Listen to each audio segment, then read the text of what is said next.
Hello, everyone. Today, we are going to discuss how to debug and view relevant device information after integrating with the OneIT platform. In the previous video, when we successfully connect to our own set Wi-Fi and encounter OneIT-related information, it indicates that our connection is successful, just as it is currently displaying our own ID and address information. Next, we will access the OneIT platform.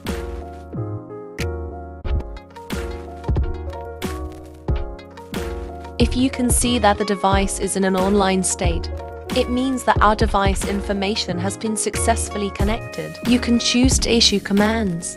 Execute the functionality by issuing commands based on the code logic. Here, you can view device details and various information. Interested individuals can try issuing commands themselves, and then they can view the information related to the issued commands. Finally, let's take a look at the flowchart of the code to understand the concept behind this experiment. That's all for today. Thank you for watching our video.